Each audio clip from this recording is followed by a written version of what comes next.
34.039 mortos. Hoje, nós temos 477.307 mortos. Ontem tivemos o maior número de óbitos diários dos últimos 34 dias. Aqui no Piauí, que o senhor conhece muito bem, esses 477, quase 500, quase meio milhão de brasileiros mortos, é como se o Piauí acabasse na cidade de Capitão de Campos. A gente não teria toda a nossa planície litorânea, nem teria um município de Picos. O nosso estado ficaria reduzido se a gente pudesse fazer essa imagem em termos de mortos.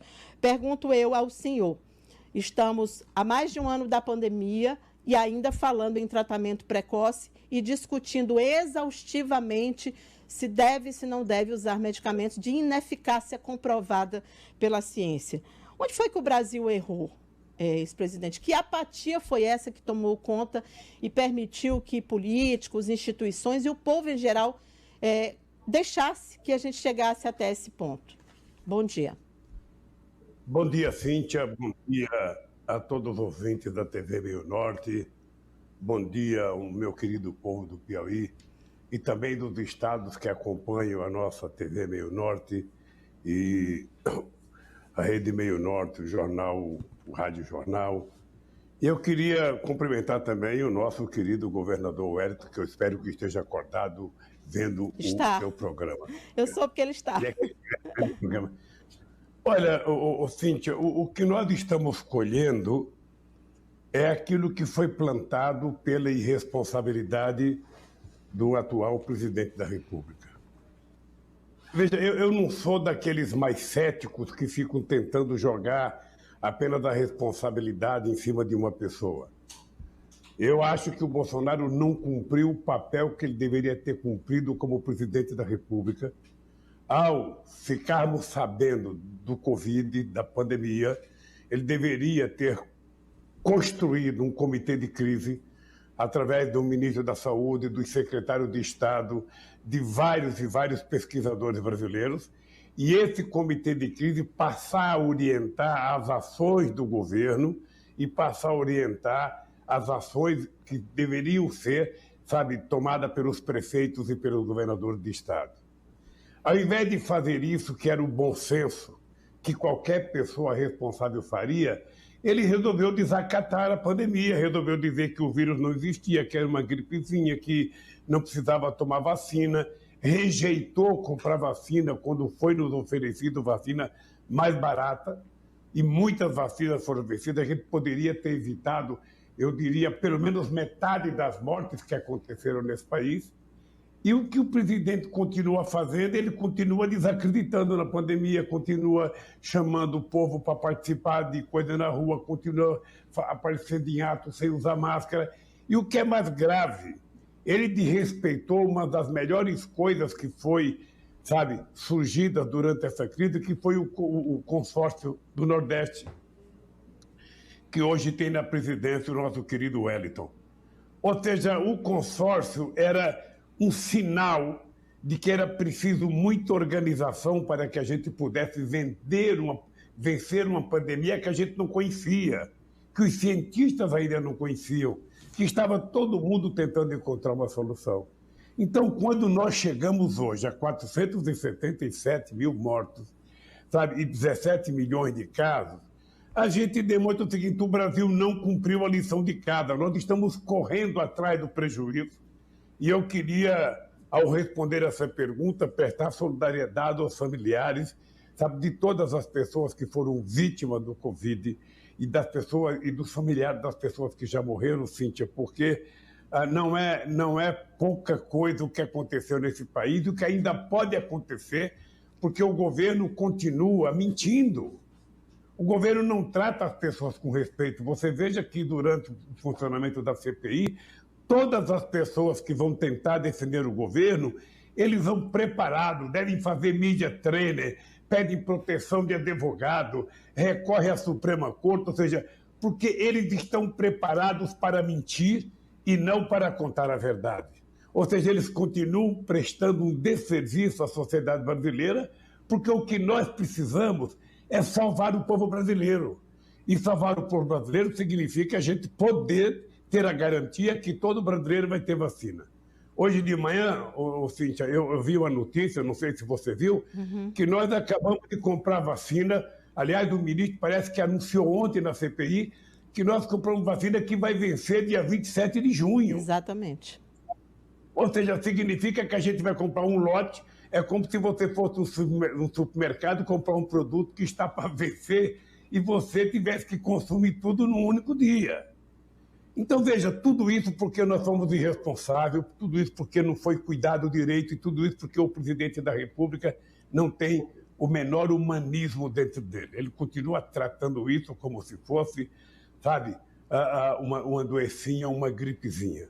Então, minha cara, eu quero agradecer de coração ao esforço do Wellington como presidente do Conselho. Quero agradecer aos governadores do Norte e do Nordeste que tiveram coragem de criar o consórcio e vamos continuar lutando porque nós só vamos ter paz o dia que todos os 213 milhões de brasileiros tiverem tomado vacinas. Ainda assim, nós temos que continuar nos cuidando, nós temos que continuar usando máscara, temos que tentar evitar aglomeração. É isso que vai fazer a gente viver momentos mais saudáveis no nosso país e é importante que a gente diga alto e bom som. O nosso presidente, efetivamente, não está preocupado com a saúde do nosso povo, ele está preocupado, sabe, com a pirotecnia que ele consegue fazer todo dia no chiqueirinho dele. O que pode resultar, ex-presidente, essa disruptura que existe hoje? Porque é uma crise institucional, assim, se fala muito isso no Twitter, o brasileiro não tem um dia de paz, né? A gente tem uma sucessão de manchetes de ontem para hoje, o senhor citou uma delas, que é a possibilidade de uso de vacina dentro do prazo de validade, que é a vacina da Janssen. A gente tem uma série de manchetes aí que a gente separou, que mostram, assim, a gente não tem um minuto de paz realmente. E, além de tudo isso, nós temos também essa crise institucional que é crônica, não acaba nunca. A briga com os governadores, com os prefeitos, com as demais instituições. E esse clima, esse espírito de ódio que faz do Brasil um país doente pela pandemia, mas adoecido também por essa crise sem fim. Eu insisto nessa pergunta, o senhor falou aí sobre responsabilizou o presidente, mas assim... a gente tem um presidente, mas a gente tem também as instituições, a gente tem os políticos, a gente tem o Congresso. É fato que essa apatia permanece, ex-presidente, inclusive durante a pandemia, a CPI da pandemia. A gente está meio anestesiado com os depoimentos, entre o absurdo que a gente ouve e as informações que são trazidas pelos senadores. Eu acho, Cíntia, que nós temos a seguinte situação, veja. Nós temos um conjunto de brasileiros e de instituições que querem tentar resolver o problema. E resolver o problema não tem mágica. Você tem que garantir a compra das vacinas, você tem que garantir que a vacina chegue no tempo certo e tem que garantir, sabe, que todo mundo seja vacinado. O Brasil sempre teve muita respeitabilidade internacional pela sua capacidade de imunização. A gente tem um esquema de vacinação perfeito. Só para você ter ideia, assim, que em 2010, eu ainda era presidente, quando surgiu a gripe H1N1, nós vacinamos 83 milhões de pessoas em apenas 3 meses. O Brasil tem estrutura para isso. O Brasil tem gente preparada para isso. Acho que o Brasil é um dos países mais preparados do mundo em se tratando de vacinação.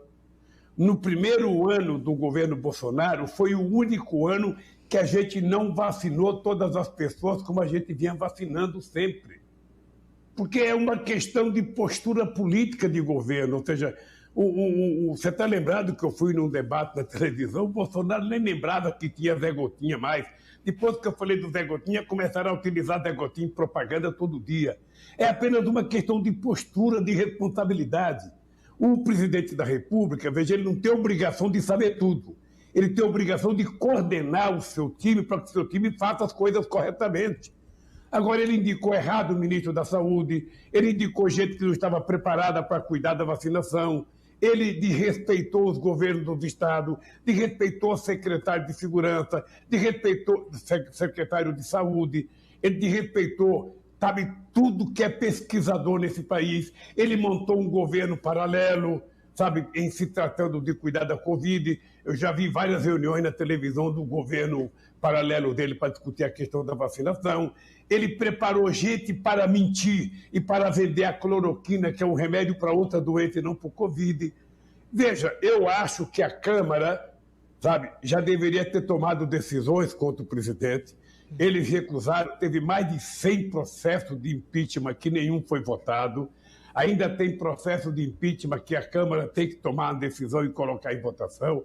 Eu não sei qual será o relatório final da CPI, mas o relatório final da CPI não pode ser bom para o presidente Bolsonaro, que finge que não é com ele, que ainda continua brincando, que ainda continua desrespeitando, sabe, o comportamento em que a ciência nos ensina. Por favor, não faça aglomeração, use máscara, lave a mão todo dia, ou seja, até isso ele desrespeita. Assim. Então, as instituições vão ter que tomar conta disso.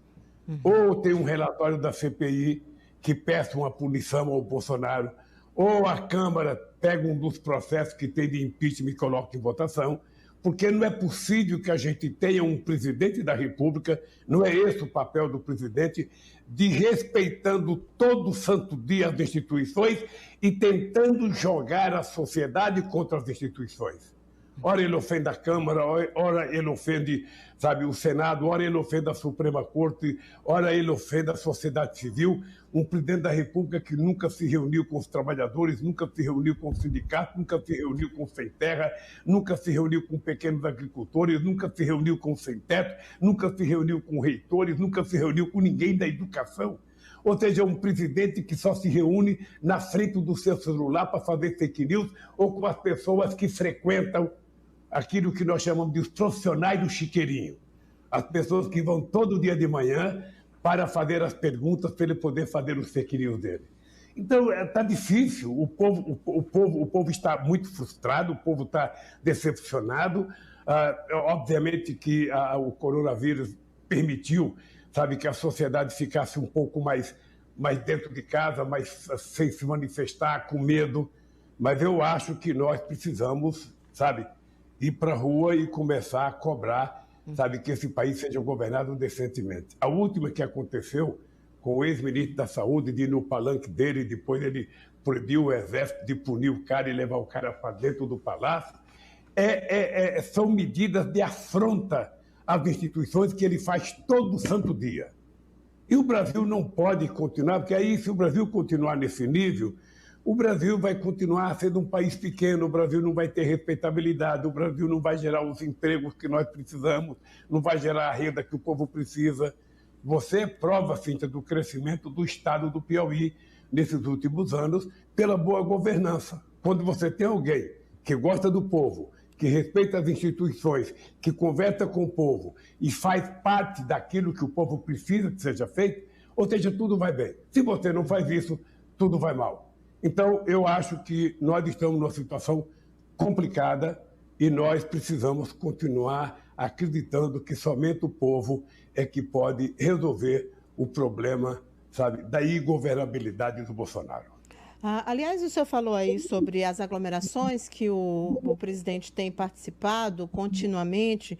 Hoje o Supremo Tribunal Federal vai analisar aquele pedido para que não haja a competição, a Copa América aqui no Brasil. Ontem o ministro da Saúde, Marcelo Queiroga, seu segundo depoimento, defendeu e disse que não haveria problema algum. Pergunto ao senhor, o que o senhor acha que pode sair dessa decisão do Supremo, ou se teremos um campeonato, e o que o senhor pensa sobre isso?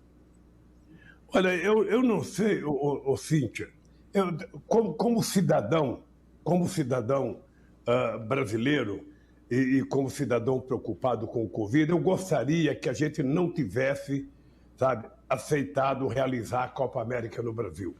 Porque nós já temos o Campeonato Sul-Americano, já temos a Libertadores, já temos o Campeonato Brasileiro, ou seja, já tem muito jogo aqui no Brasil, ainda tem as eliminatórias. Não era necessário trazer para cá, sabe? Mas o Bolsonaro resolveu trazer para cá porque o Bolsonaro está querendo recuperar prestígio. Ele sabe que o futebol é uma coisa muito importante do ponto de vista da população brasileira. Eu sinceramente, não sei qual será a decisão. Eu fico preocupado porque porque eu sou fanático por futebol, gosto de ver a seleção brasileira jogar, mas eu, sinceramente, acho desnecessário. Agora, já que veio, e se a Suprema Corte tomar decisão, é preciso que o pessoal da saúde assuma a responsabilidade pelo que vai acontecer, não dentro do campo apenas, mas fora do campo, nos aeroportos, nos hotéis. Vamos ver se eles têm condições efetivas de cuidar, sabe, do povo. Não vai ter público, já é uma grande coisa, que já tomaram a decisão de fazer sem público. Porque na Europa tem jogos agora que tem uma parte do público. Eu acho importante que não tenha público. Acho que o Brasil não precisava da Copa América, porque ela não acrescenta nada no Brasil. Mas, de qualquer forma, eu acho que se vai fazer, se a Suprema Corte referendar que vai acontecer, é só preciso cuidar da saúde com muita responsabilidade, e é o governo federal que tem que fazer isso para não jogar a culpa nas costas dos governadores outra vez. Tá certo. Ex-presidente, o senhor apresentou uma possibilidade de candidatura, né, para 2022 e desde então, como já era de se esperar, tem uma polarização instigada até mesmo pelos seus adversários, que citam o senhor o tempo inteiro, né, nas situações mais estranhas, curiosas e inusitadas. Ontem, inclusive, foi a última vez. Pergunta ao senhor, como é que o senhor vai se apresentar ao Brasil? A gente tem aí, para matar a sua saudade, imagens da sua caravana em 2017 aqui no Piauí. Foi a última vez que o senhor participou daquela caravana. E aí o senhor sempre teve esse papel de proximidade com o povo, sobretudo com o nordestino, e tem essa questão do afago muito grande do povo, sempre teve, né, historicamente, desde a fundação do Partido dos Trabalhadores. Mas hoje, como a gente já falou, a gente tem um país diferente, né, com um índice recorde de empregos. O IBGE divulgou essa semana mais de 14% de desempregados no Brasil. Isso não é uma situação boa, né? Como fazer, como candidato, se apresentar, e quais as soluções que o senhor acredita que são possíveis dentro desse cenário para um país que está vivendo essa situação e ainda numa pandemia? E mais trabalho para as pessoas, mais educação, mais saúde. Quais são as suas propostas nesse sentido, sendo que o senhor já teve governos anteriores e conseguiu índices muito positivos nessas áreas? Cíntia, eu queria te agradecer a oportunidade da pergunta para dizer para você o seguinte: olha, eu sou um homem que agradeço a Deus todo dia a generosidade que Deus teve comigo durante toda essa minha vida. Veja, eu tive o privilégio de ser presidente da República e de ter feito com que esse país vivesse o seu melhor momento de distribuição de renda e de inclusão social que esse país já viveu. Você pode procurar a história do Brasil antes e depois da proclamação da República, que você vai perceber que não houve nenhum momento de tanta inclusão social, de tanto acesso a direitos como houve no nosso período de governo. Eu, inclusive, tenho orgulho de poder dizer para você, Cíntia, que quando eu era presidente da República, nós chegamos a ser a 6ª economia do mundo. Hoje nós estamos aí por volta de ser a 12ª economia do mundo, a 11ª, quer dizer, o que significa um retrocesso. Sabe, tento enganar as pessoas mostrando o crescimento da Bolsa todo dia, mas você já reparou que o crescimento da Bolsa vem acompanhado do crescimento de desemprego. Ou seja, o desemprego é o maior da história desse país, e eles agora mudaram, inclusive, a metodologia do CAGED, que eles estão colocando no emprego até as pessoas que são trabalho intermitente, pessoas que não são registradas. Sabe, pessoas que trabalham de forma precarizada, eles estão colocando porque eles precisam continuar o processo de mentira para a sociedade brasileira.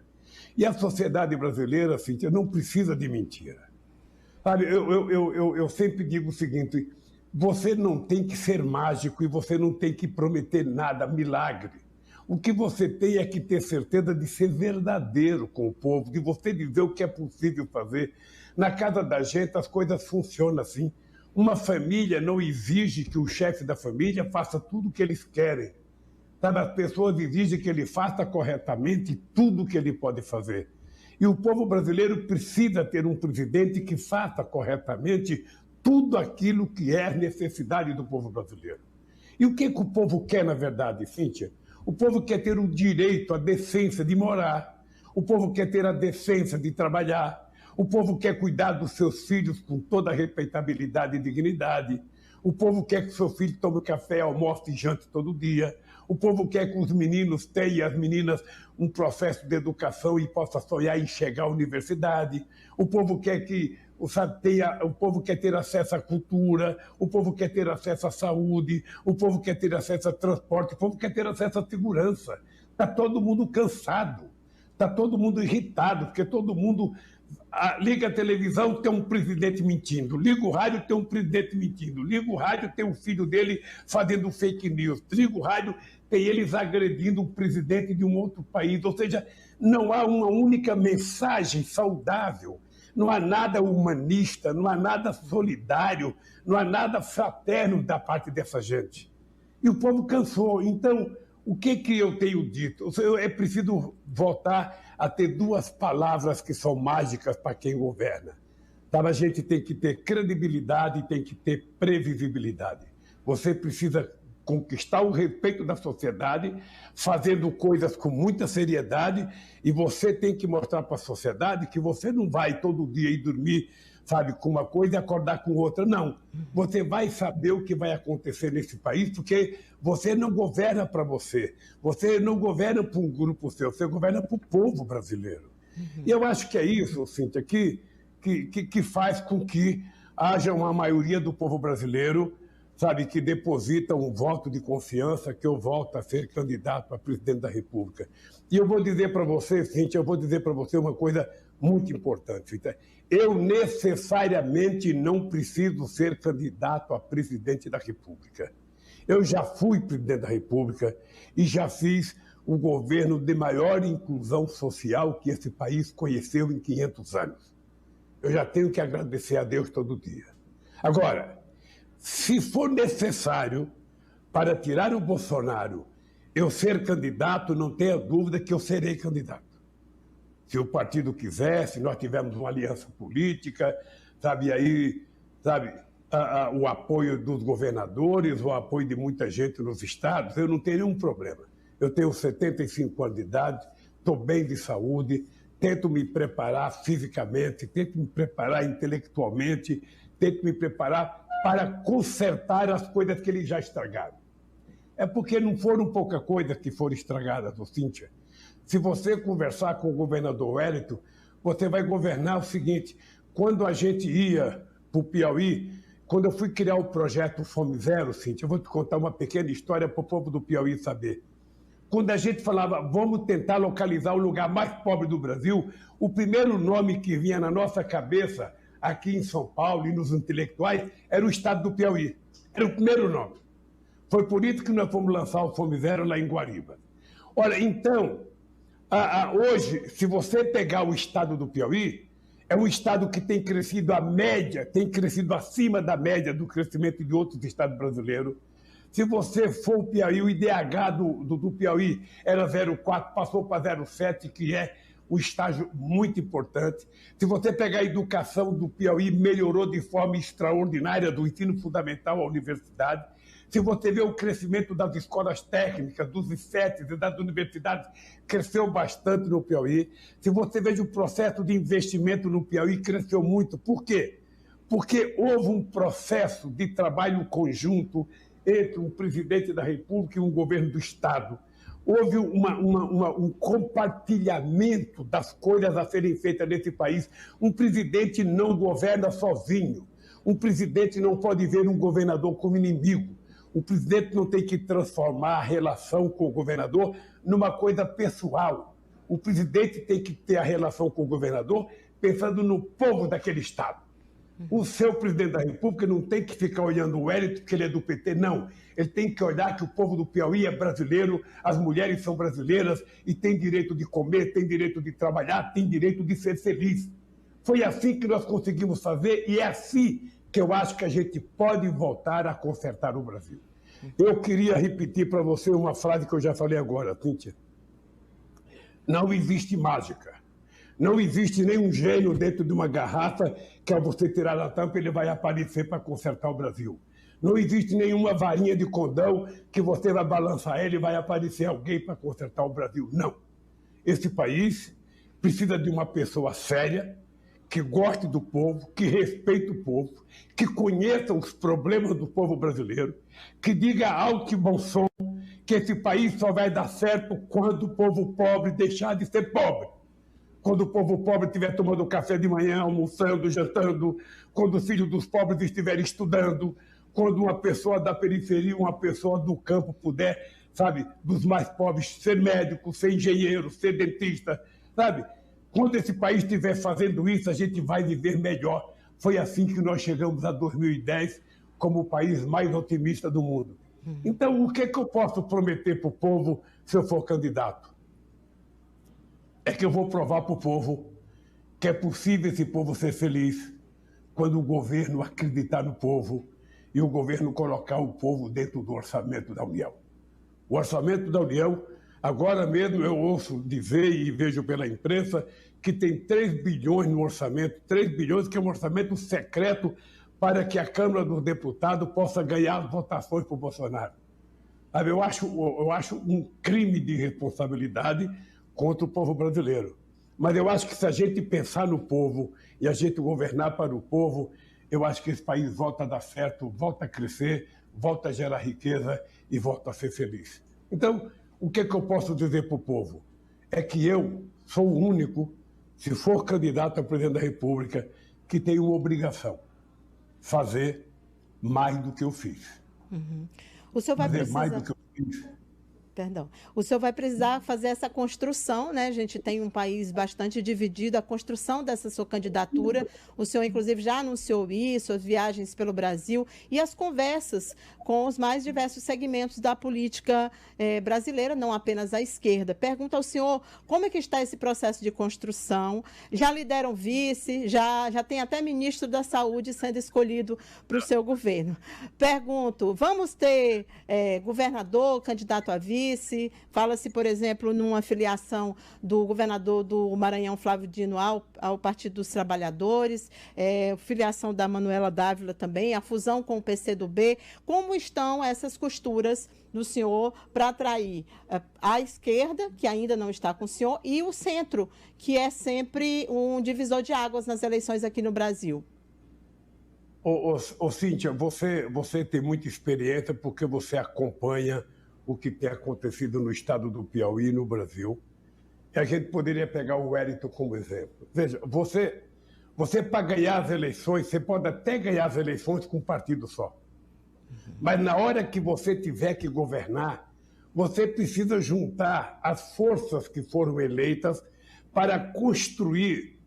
Pode ser uma coisa programática, pode ser uma coisa pontual, para você conseguir aprovar as coisas que você precisa mudar nesse país.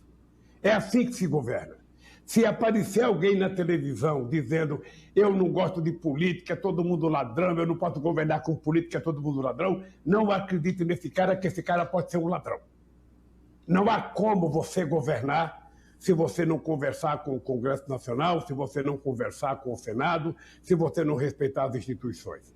E você sabe que nós fizemos um governo, sabe? Eu queria te dizer, Cíntia, que eu tenho muito orgulho de ter deixado a presidência da República em dezembro de 2010 com 87% de bom e ótimo, com 10% de regular e com apenas 3% de ruim e péssimo, que deve ser o povo dos tucanos que votaram contra mim ou que não gostava de mim.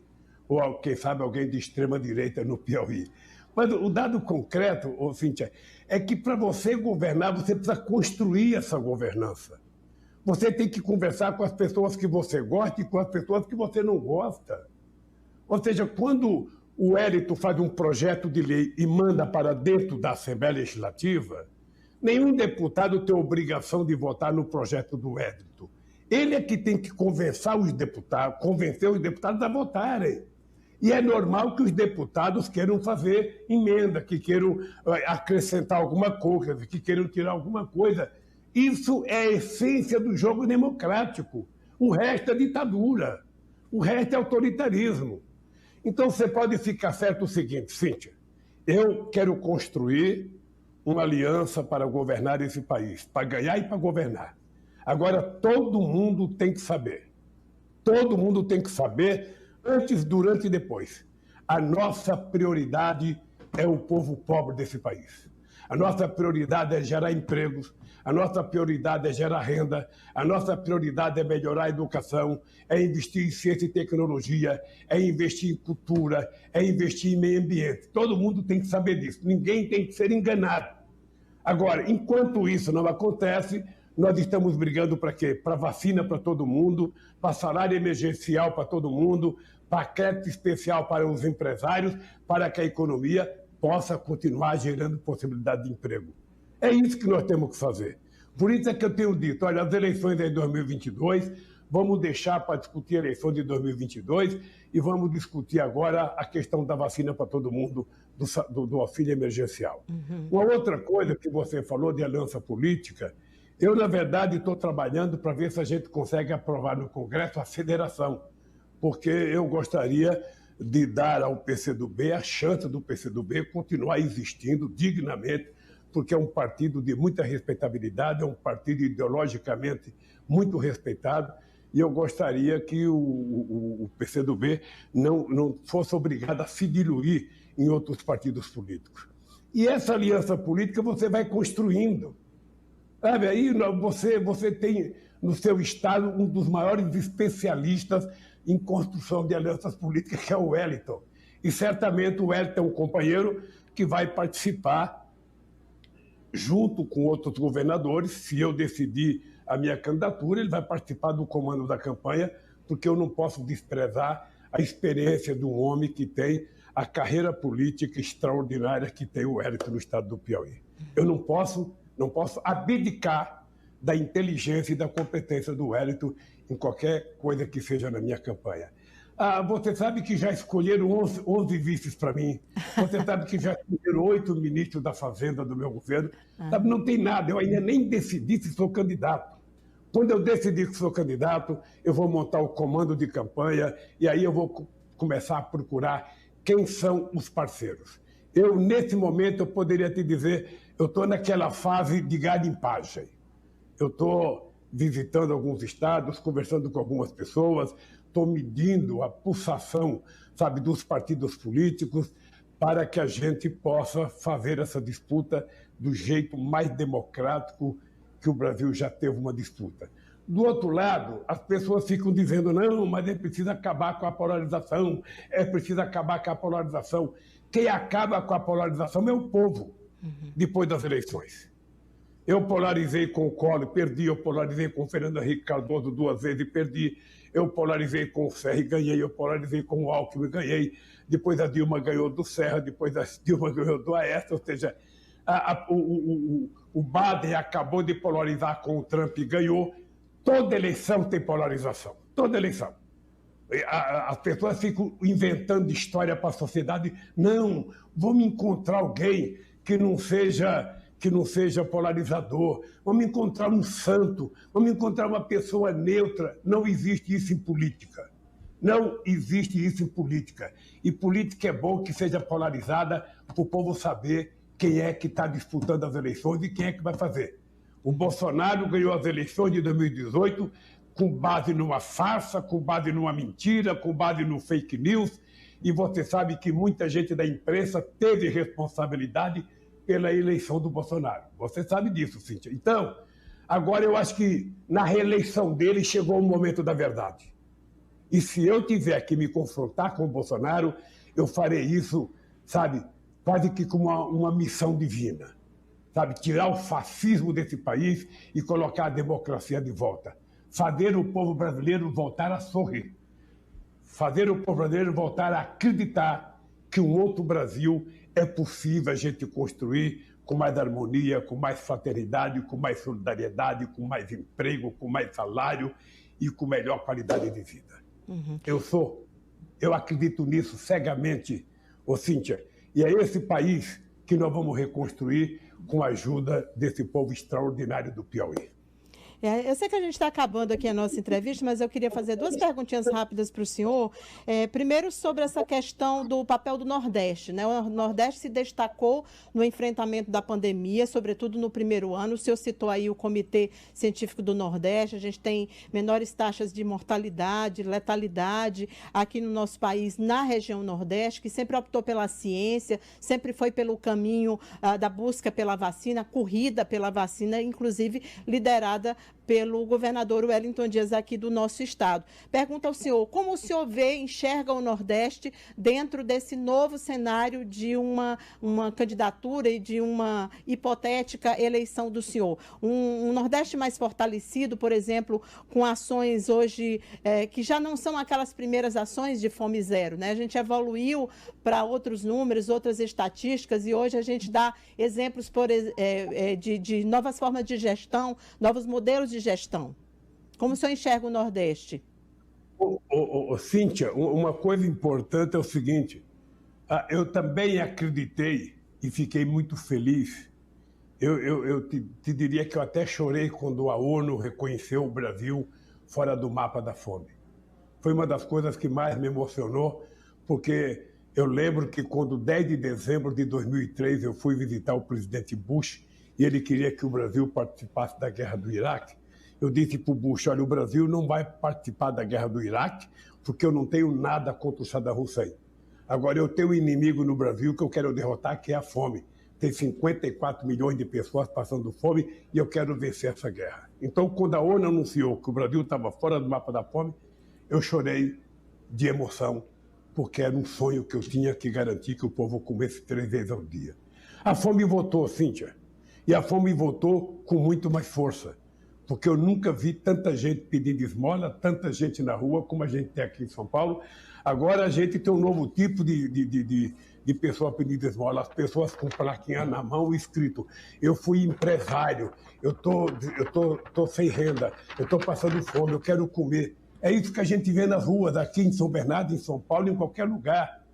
E eu acho que em Teresina também já tem muita gente assim. Uhum. Então, Cíntia, eu vou te dizer uma coisa. Quando eu ganhei as eleições em 2002, eu tinha um compromisso que era o seguinte, pelo fato de eu ser nordestino e pelo fato de eu ser retirante, eu nunca me conformei com o fato do Nordeste só aparecer na imprensa brasileira porque tinha mais mortalidade infantil, porque tinha mais evasão escolar, porque tinha mais desnutrição, porque tinha mais analfabeto. Sabe, isso me deixava muito irritado, eu ficava pensando, não é possível que Deus esteja ingrato conosco, que a nossa região é só miséria, é só desgraça. Foi por isso que minha mãe veio para São Paulo em 1952. Então eu tinha um compromisso de fé, de fazer com que o Nordeste pudesse ser igual às outras regiões do Brasil.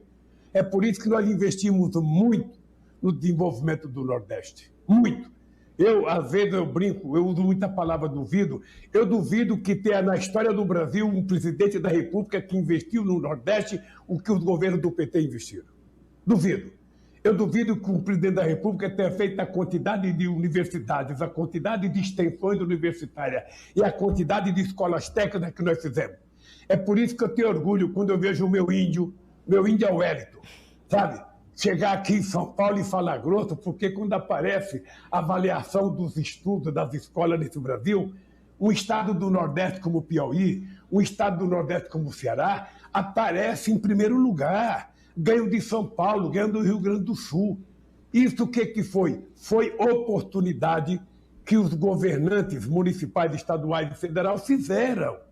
Então, o que eu quero é que o Nordeste tenha a mesma oportunidade que todas as regiões do país. O Nordeste tem que ter mais faculdade, tem que ter mais universidade, tem que ter mais emprego, tem que ter mais investimento, tem que ter mais desenvolvimento. E isso a gente faz, sabe, criando oportunidades, conversando com os empresários, tendo uma boa relação internacional para que a gente possa atrair investimentos. Porque o que atrai investimento não são os olhos do governo. O que atrai investimento é a capacidade de retorno que ele tenha em função dos seus investimentos. E para ter investimento é preciso ter demanda. E para ter demanda é preciso ter salário, é preciso ter renda. E isso é o que eu quero fazer para o Nordeste, mas eu quero fazer para o Norte, mas eu quero fazer para o Sul, eu quero fazer para o Sudeste, eu quero fazer para o Brasil inteiro. Só que nós temos que sempre ajudar aqueles que mais precisam. Quem é que está mais fragilizado, quem é que está mais empobrecido, é essa gente que a gente tem que estender a mão para que ele tenha a oportunidade de dar um salto de qualidade na sua vida. É assim que eu vou tratar o meu querido Nordeste, dando ao Nordeste o que ele tem direito de ter. Tá certo, ex-presidente. Bom, e a campanha em 2022, agora realmente encerrando que o nosso horário e o seu também já está finalizando aqui, a gente tem uma perspectiva de ter um ambiente de ódio muito grande, que vem sendo instigado, eu falei sobre isso no começo, desde que o senhor se apresentou com a possibilidade de uma candidatura diariamente, ou o presidente, os seus filhos, ou apoiadores falam do senhor ontem, diante daquela aprovação, daquele projeto de lei na Câmara Federal que libera, autoriza o plantio de cannabis para uso medicinal. O presidente fez um comentário envolvendo o senhor mais uma vez, dizendo que caso o PT voltasse no Alvorada, seria plantado cannabis. Eu cito isso, que é o mais recente, para perguntar para o senhor o seguinte: qual o seu espírito para ir para essa campanha tão polarizada e qual o compromisso que o senhor teria com os brasileiros de não instigar esse ódio? Porque, assim, do ponto de vista da comunicação aqui, como comunicadores, que a gente percebe é um país muito cansado de tanto ódio, né? de tanta briga, de tanta disputa e, principalmente, de tanto duelo, né? A gente quer respostas, a gente quer soluções. Qual é o seu compromisso de ir para essa campanha? Né? Com que espírito? Porque o senhor já foi o Lula Paz e Amor lá atrás, então qual o espírito de agora? Cíntia, eu disputei muitas eleições nesse país. Eu disputei 89, 94, 98, 2002, 2006, 2010, 2014.